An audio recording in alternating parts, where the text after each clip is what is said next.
Why does that not want to stand up?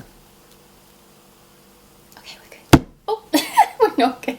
Hello beautiful souls, and welcome to part 1 of 5. We are going to be unboxing each of these beautiful oracle and tarot decks together over the next few videos / weeks / months, depending on how long it takes to film all of these. We have some very exciting decks to share with you. Some you may recognize, you may know, others might be completely new to you as they were to me, so I'm very excited to share this with you. We are going to be starting today with the Ethereal Waters Oracle, which looks really pretty, and I'm very excited to open this one.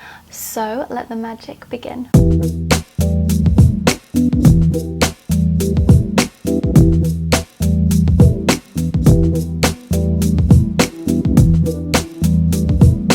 I bought all of these cards from a site that rhymes with Hinted. Other selling and buying sites are available. I didn't mean to buy any of them actually. I initially just saw the Dreamgate Oracle and I thought, that's a bit of me. I love Danielle Noah and I've always wanted that deck. I'll get it. And it was £13, bargain.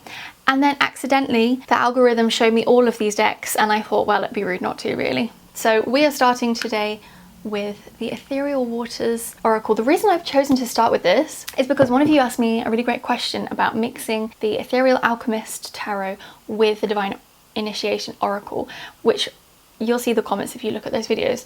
However, I was thinking the Ethereal Alchemist might blend really nicely with the Ethereal Waters, not just because they're called ethereal, but because this color vibration feels similar to this from the cards that I've seen. I just have this feeling in my gut that they might have like the same color vibration and therefore some kind of connection that you may feel inclined to explore together. Okay, so let's get into the Ethereal Waters Oracle.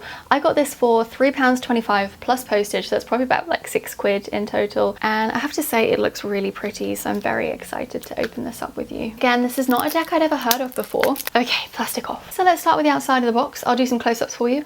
Obviously you've got the downward triangle and the eye.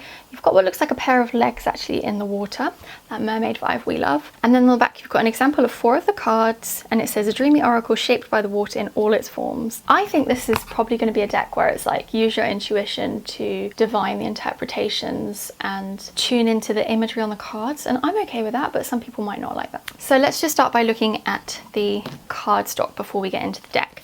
So not too bad. The back of the card itself is a sort of gold shape with echoes of a gold shape. It actually reminds me a little bit of the symbol for the Energy 14 in Soul Plan.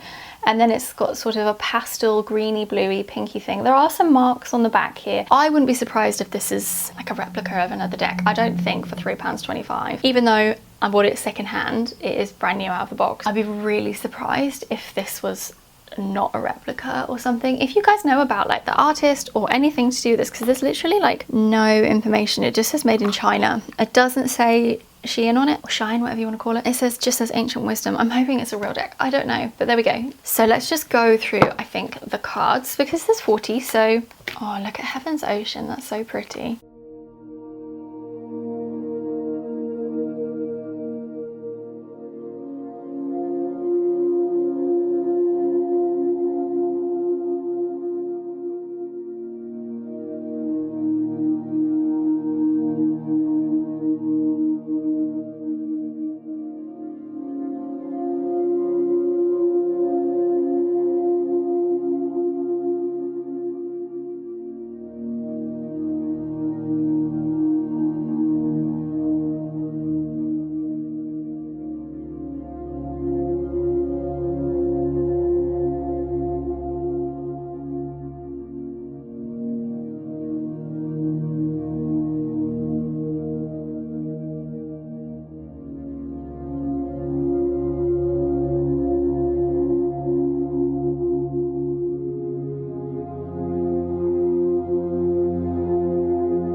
Oh, they're really pretty. So Sun Temple was a card that I saw beforehand and I thought, oh, I like that. I don't think there's one card here that I don't think is beautiful. I have to say, I think it's a really pretty deck. I think the cardstock is not bad considering it's just, you know, a simple cheap thing, and the box is absolutely fine. I think it's a beautiful deck. I'm looking forward to working with it. let me do also just a little comparison color wise to the Ethereal Alchemist Tarot for you. I'll just show a couple of cards that I think have the same kind of vibrational color match energy there for you, and then you can decide what you think. Maybe you've already got the Ethereal Alchemist Tarot and you think, do you know what, I'll get this too. I'll have a nice complementary pair of decks to work with. So that's entirely up to you. I think this is a lovely deck. I would definitely be using it. I definitely think this is something that would work really well if you were to give yourself a reading when it's a water sign season. So if it's Cancer, if it's Scorpio, if it's Pisces, this is definitely like a Pisces colorway.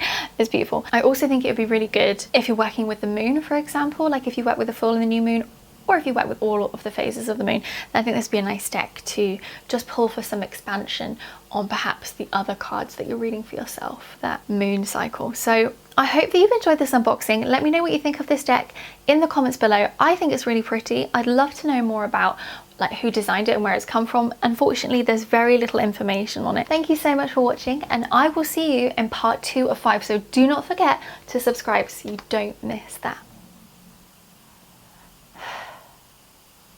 Let's try